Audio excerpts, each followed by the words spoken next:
So this episode takes off right for where we left off, where everybody's standing over the body of the pilot. It's like, well, let's cut him open and see what's going on the inside.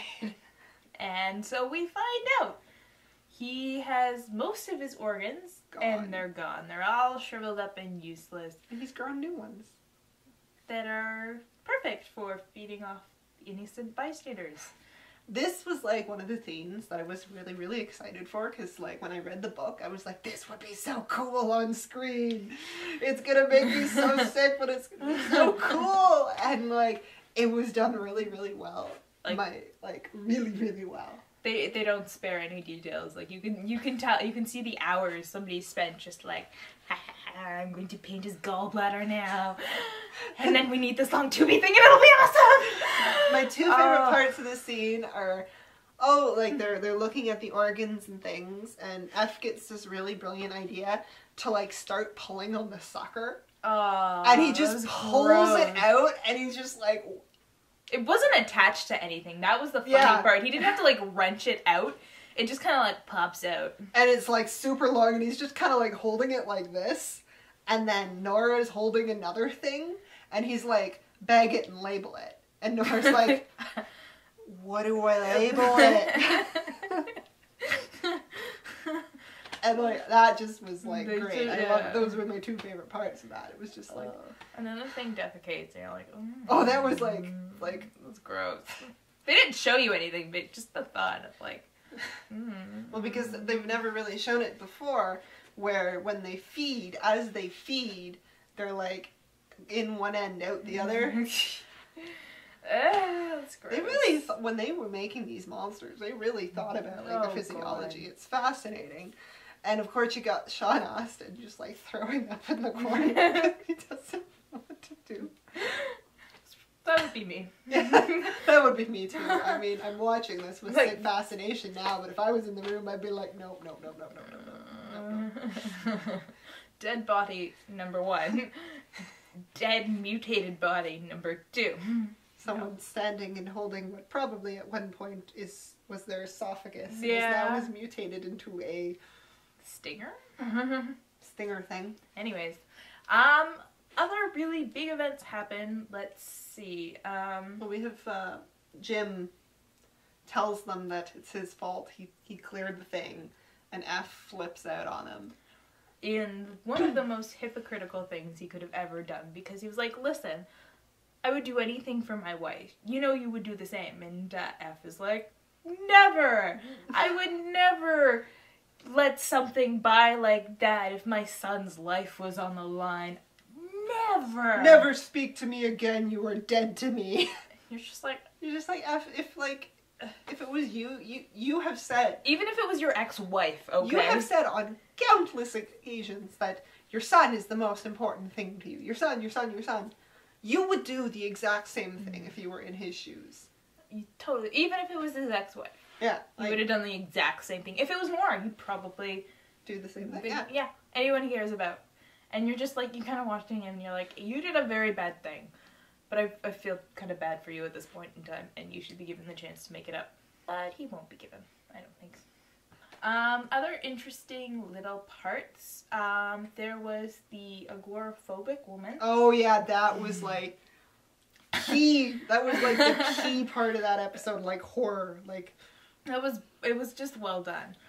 Because she's like, honey, I'm home. The kids are at my sister's house. And then she's like, something's wrong. And then she goes out in the backyard and she finds little spots of blood. And she's like, what's going on? She finds the dead dog, which was like, no, not the dog. I just consoled myself with the fact that the dog was probably a higher paid actor than I will ever be in my life. And it was just lying there like, okay, give me treats now. But anyways, it looked realistic. And she hears something in the shed, she opens the shed, and Ainsel is like my hero, because he realizes that there's something wrong with him, and so what does he do? He doesn't just like chill and wait for like the full transformation. He chains himself up in his shed, like legitly like, ugh. And then she opens up and she's like, what's going on? And he's like, you have to get out of here. Run. The voices in my head are telling me to kill you. And she's like, honey, are you okay? And he's like, run! And you're like, what are you doing, woman? Get out. And she stays. She's still standing there like, what's wrong with you? And you're like, lady, he has a stinger at any minute now. It's gonna hit you in the face. You have seen this stinger. You watched him drink the steak juice. Like, come on, lady. Get out. And eventually she does. But in the most messed up... Okay, so she's burying the dog. And the neighbor comes over. And he's just like, oh, you know, you need to learn how to control that animal. And it's implied that he had kicked and hurt their dog earlier on. And what does she do, Chelsea? Well, she has to keep her husband alive because he's the only thing that keeps her sane. So I guess that means she has to feed him. And, like, this scene could almost be played as, like, just a short film. Yeah. Where, because the guy is, like, it's almost very sexual, too, in a way, because he's like, okay, I'll go beat your dog. As he, like unbuckles his belt, and he's, like, pulling it out as he's... She's like, oh, you know, I can't hit it, I'm just so weak. Yeah. And it's just... And she, like, opens the shed, and he goes in, and she closes it, and then just... You hear the screams coming out. And then just blood comes, like, out from under the door, and it's just like... Well, you're just like, oh. Whoa. There was too much there for me to take in all at once, just... We just got serious here. Whoa. I don't know, I thought the blood thing was a little much, because aren't they supposed to be eating that? Well, in a lot of, like, in every other situation, not a drop of blood has gotten out. Well, I think it's probably because he's useless and he's new. Like, he's still kind of human-y. Maybe. Like, trying to think of any other we haven't had any big vampire attacks other than with the Master and Emma. Oh, there's Redbird. Well, but we haven't seen, like, any, like, big vampire attacks, and those are probably coming. I mean, how many bodies are missing? Like, they're gonna start... There's, like, a couple hundred. They're gonna start eating people soon, and we're gonna see that. But... Oh, that was just a great sequence of events. It was really, yeah. Because I really don't think this woman's got the capacity to survive, but that was just a very interesting... It was an interesting twist on her character, though. Like what someone is willing to do. Yeah, Yeah, we also have the lovely scene that pissed both of us off, where F is like, well, we gotta figure out what the hell is going on.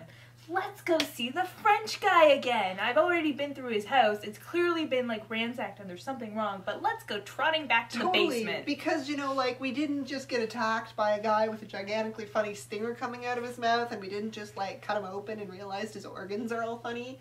So let's just wander into this house and, oh, look, a little girl, we should comfort her. Honey, are you lost? Oh, you know, she turns around and she has, like, blood on her face. Emma, are you okay? What? Are you okay? What about the other guy? Shoots her stinger out at them, and I'm just like... And they're shocked. It's just like, guys, did we not think this through? Like, did we not at least come in with some kind of, like, shield, maybe, like a SWAT shield or something? You realize you've seen her dead, right? Like, why are we like, oh, honey, it's going to be okay? No. No, you don't. You just don't. And the only reason they make it out alive? It's because of Abraham. Because Abraham's there. And Abraham just, like, shows up and just decapitates her. And they're just like, why did you do that? You're like, have you not been watching the rest of the show? Did you not realize that you, like, crushed a guy's head? And, oh, like, earlier when they were looking at the pilot, they're like, oh, Abe said you have to, like, decapitate them and burn their bodies. And so here he is decapitating them and they're like, we gotta burn their bodies. And they're like, no, we can't do. Come on, guys. And then they turn around because French guy is up and walking now. And he walks in and he tries to attack them and, no, don't do it. And Abe decapitates him too. You're just, it was kind of one of the more cheesy old school horror moments where you're like, how are you still alive? And then, of course, F has, like, an automatic switch of characters. Like, yeah, we gotta do what Abe's doing. And Nora's just like, we had a code, guys. we're with the seat. Like, what about everything we stand for and cure and na. And he's like, no, there's no cure. No. And Nora's just like, I can't do this. And then Abe, in the best line in the episode, who's just randomly walks in cleaning his sword, it's like, yeah, it's not for everyone. It's just like, okay. Oh, by the way, we gotta burn the house down, guys. Abe's like, I'll get the gasoline. Or F's like, oh, I'll get the gasoline. Torch the place. And Nora's like, see ya. And F's just like, be safe. Call me. Be safe. And Nora's just like... So you made an interesting comment to me about F earlier and how he's kind of wishy-washy. Yeah, F, he's kind of becoming that he doesn't really have a set character. He's just what the plot needs him to be at that moment. So, like, in this scene with Abraham, he needs to be the, oh, I agree with Abraham. Because that moves the plot a lot. In the scene where they're doing the dissection, he needs to be calm and cool and collected because that's what they need at the time.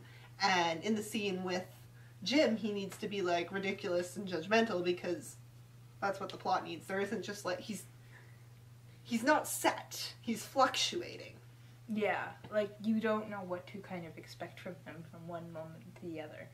I mean, as a character, you want to have a lot of varied kind of points of views and stuff like that, but you also kind of need to have, like, a defining characteristic for people to kind of follow as well. And you can change that up later, but it really has to be there. Character growth is that going from one opinion to another, like how your story changes the character and their experiences change the character. With F, he's a different person every scene, basically. Yeah. He's allowed to be hypocritical. Yeah. That's fine. But he can't be just suddenly like, oh my god, what's going on? And then suddenly just be on board with everything. Mm-hmm. It doesn't work like that. And like if you look at characters like Abraham, he's very set. Like, he has his views, he has his opinion on, like, the vampire outbreak. He's doing what he thinks is right from the experiences that he's already had. And you'll obviously find those out later, but you know what his opinion is and his outlook on life. It's very gruff, it's very grumpy old manish, but also very kind of wise because he knows exactly what's going on. There's that trap that a lot of female characters fall into, especially in shows and books like this, where, you know, oh, she's smart, but the moment you see blood, you run away. She loses her mind. Nora, yes, during the scene where they decapitate the two vampires, is like freaked out, but it leaves. But during the actual dissection, she's not. She's used to it, right? 'Cause she's working for the CDC. Yeah, it's her horror by the standard definition is more along the lines of, you just killed two people. Yes. It's not, holy crap, you just killed two people, I hate blood and guts. It's more like a moral, you just killed two people. Yeah. Yeah. And so I'm interested to see if they kind of nail down F's character, or if it's just gonna keep going, like, whichever way they need him to be. That was in sync. Yeah, that's messed up. I'm hoping that, as the story goes, F kind of, like, because he's supposed to be the everyman. His last name is, like, Goodman, Goodfellow. Like, he is the everyman character. But he's, like, taking that to the nth degree where he's 10 people. There you go. So that sums up our Strain review for this week. We will be on hiatus for pretty much the rest of the series, I think. No, for the next 3 episodes, we'll be fine. Because it runs till October. Does it really? Yeah, it does. Last episode, I believe, is October 13th. Okay. So we'll still get in a bunch. But the next 3 episodes, we will be out, and we will do one massive blog to kind of cover what we've missed so far. Mm-hmm. But anyways, if you've liked what you've seen in The Strain and you want to talk about it, we are always here to chat. Yes. And we'd love to hear your opinions. So, we will see you later, guys. Bye.